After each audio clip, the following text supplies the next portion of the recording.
رقیہ نے ایک اچٹتی ہوئی نگاہ سامنے کھڑے شخص پر ڈالی جو حیران ہو کر اسے ہی دیکھ رہا تھا۔ تبھی جہاں آرا بیگم نے سر اٹھا کر عبدالرحمن کو دیکھا اور خود کو گھسیٹتے ہوئے بیٹے کے قدموں میں بیٹھ گئی۔ بیٹا مجھے اپنے گھر لے چلو، اس عورت کو بس چلے تو یہ مجھے زندہ دفن کر دے۔ جہاں آرا بیگم کی بات سن کر عبدالرحمن کے ماتھے پر بل بننے لگے، کیونکہ اس کو لگا تھا کہ اس کا بھائی امیر ہے، اس کی ماں کا اچھے سے خیال رکھتا ہوگا، مگر یہاں تو اس کے ساتھ نوکروں سے بھی زیادہ برا سلوک کیا جا رہا تھا۔ عبدالرحمن نے غصے سے بھابھی کو گھورا جو بغیر شرمندہ ہوئے ایسے کھڑی تھی جیسے اس نے نیکی کا کام کیا ہو۔ البتہ ملازمین کے سر جھکے ہوئے تھے۔ عبدالرحمن نے ایک نگاہ اس محل پر ڈالی اور نفرت سے تھوکتے ہوئے اپنی ماں کو باہوں میں اٹھا لیا، اس بات کی پرواہ کیے بغیر کہ اس کے کپڑے غلاظت سے بھر چکے تھے اور ان میں سے بدبو آ رہی تھی۔ عبدالرحمن غصے سے اس محل سے نکل گیا۔ جہاں آرا بیگم نے چھوٹے بیٹے کی رحم دلی دیکھ کر اسے دل سے دعا دی، بیٹا خدا تجھے حاکم وقت بنائے۔ جہاں آرا بیگم کی بات سن کر عبدالرحمن مسکرایا۔ لوگ حیران ہو کر دیکھ رہے تھے، کیونکہ جہاں آرا بیگم نے اپنی ساری جائیداد عبدالرحیم کے نام کر دی تھی، مگر پھر بھی عبدالرحمن ماتھے پر بغیر شکنے لائے اس کی خدمت میں لگا ہوا تھا۔ تبھی ایک عورت حقارت سے بولی، دیکھو اس بے وقوف شخص کو، اس کی ماں نے ساری دولت اس کے بڑے بھائی کے نام کر دی ہے اور یہ پھر بھی اس ماں کی خدمت میں لگا ہوا ہے۔ جہاں آرا بیگم سے ہمیں اس ناانصافی کی امید نہیں تھی۔ وہ دونوں عورتیں باتیں کرتے ہوئے جا رہی تھیں۔ عبدالرحمن نے سنا تو نظر انداز کر دیا۔ جہاں آرا بیگم کا جھکا ہوا سر مزید جھک گیا، کیونکہ وہ لوگ سچائی سے ناواقف تھے، نہیں جانتے تھے کہ اس سب کے پیچھے کس کا ہاتھ ہے۔ جہاں آرا بیگم روتی ہوئی آنکھیں موند گئی، جبکہ عبدالرحمن خاموشی سے انہیں لے کر اپنے گھر آیا اور دروازہ بجایا۔ اس کی بیوی رضیہ نے سوال کیا، کون ہے؟ بعد میں آئیے گا، ابھی میرے شوہر گھر پر موجود نہیں۔ رضیہ کی بات سن کر جہاں آرا بیگم کو بہت خوشی ہوئی، کیونکہ ان کی بڑی بہو مردوں کے سامنے بلا جھجک چلا جایا کرتی تھی، جبکہ چھوٹی بہو کی پردہ دھاری کا سن کر ان کا دل باغ باغ ہو گیا اور انہیں اپنے فیصلے پر پچھتاوا ہوا۔ تبھی عبدالرحمن غصے اور روب دھار آواز میں بولا، میں عبدالرحمن ہوں، جلدی دروازہ کھولو۔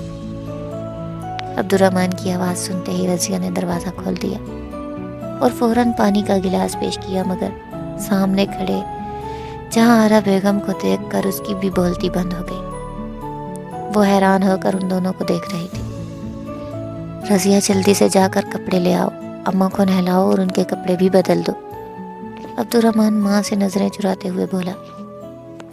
رضیہ بغیر کوئی سوال جواب کیے فوراً مٹی کے بنے ہوئے اس کمرے کی طرف بھاگتی اپنا پرانا جوڑا لے آئی جو اچھی حالت میں موجود تھا اور وہ کسی خاص تقریب پر ہی باہر نکالتی تھی۔ اس نے بغیر گھن دکھائے نہ صرف جہاں آرا بیگم کو نہلایا بلکہ کپڑے بھی بدل دیے۔ جہاں آرا بیگم حیران ہو کر دیکھتی رہی، تبھی غصے سے ہاتھ کھینچتے ہوئے بولی کہ بیٹا تم مجھے ہاتھ مت لگاؤ۔ جہاں آرا بیگم کے الفاظ سن کر رضیہ کے ہاتھ تھم گئے، جبکہ عبدالرحمن نے حیران ہو کر ماں کی طرف دیکھا اور فوراً بولا، کیا ہوا ہے ماں جی؟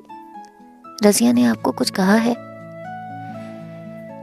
اگر کہا ہے تو مجھے بتائیں۔ عبدالرحمن کے پوچھنے پر رضیہ بیگم مسکرائی اور بولی، مجھے ایک بیماری ہے جو تم لوگوں کو بھی لگ سکتی ہے، میں نہیں چاہتی کہ وہ بیماری تم تک رسائی حاصل کرے۔ جہاں آرا بیگم کے انکشاف پر عبدالرحمن مسکرایا اور کہنے لگا، اماں اگر موت آنی ہوگی تو یہیں بیٹھے بیٹھے آ جائے گی، لیکن ہم آپ کو تو نہیں چھوڑ سکتے نا۔ رضیہ خدمت کرنا نہ بھی چاہے تو میں کر لوں گا، مجھے کوئی اعتراض نہیں۔ آپ میری ماں ہیں، جیسے آپ نے بچپن بنا کسی غرض کے ہمیں پالا ہے، ہمارا بھی فرض بنتا ہے کہ اب ہم آپ کی ویسے ہی خدمت کریں۔ عبدالرحمن کی بات سن کر جہاں آرا بیگم مسکرائی، ان کے دل سے چھوٹے بیٹے کے لیے دعائیں نکل رہی تھیں، مگر بہت سے راز تھے جو ان کے دل میں دفن تھے۔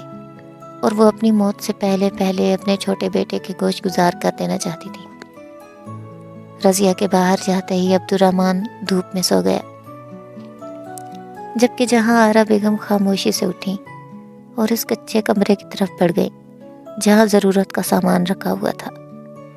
وہ گھر کئی سال پرانا تھا، بڑے بیٹے کو محل جیسا گھر جائیداد میں دینے کے بعد جہاں آرا کے پاس یہی ایک گھر بچا تھا جو انہوں نے چھوٹے بیٹے کے نام کر دیا تھا۔ وہ جلدی سے اس کمرے میں آئی اور اس کا اچھے سے جائزہ لینے لگی۔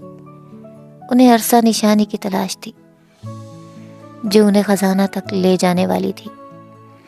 جہاں آرا بیگم نے کمرے کے دیوار کو ٹٹولا، مسکرائی۔ انہوں نے بالکل صحیح فیصلہ کیا تھا، خزانے کو اس کے حقدار تک پہنچ جانا چاہیے تھا۔ رات ہوئی تو عبد الرحمن دیر تک اپنی ماں کی ٹانگیں دباتا رہا، جبکہ جہاں آرا بیگم تسبیح کے دانے گراتے ہوئے اسے دعائیں دیتی رہیں۔ اس رات وہ سب بھوکے سوئے تھے کیونکہ جہاں آرا بیگم کے لیے جو دوائی آئی تھی وہ بہت زیادہ مہنگی تھی۔ رات کے دوسرے پہر جہاں آرا بیگم کو اپنی طبیعت خراب ہوتی ہوئی محسوس ہوئی۔ رضیہ گھبرا کر اٹھ بیٹھی اور عبد الرحمن کو مخاطب کرتے ہوئے بولی، اماں جی کی دوائی کہاں ہے؟ ان کی طبیعت بگڑ رہی ہے۔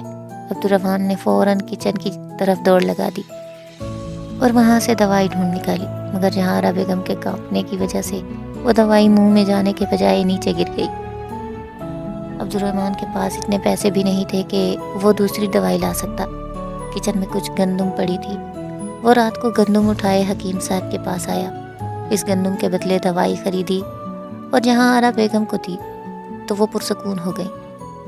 بیٹے سے پوچھا کہ دوائی کہاں سے لائی ہے، جواب سن کر وہ بھی حیران رہ گئی۔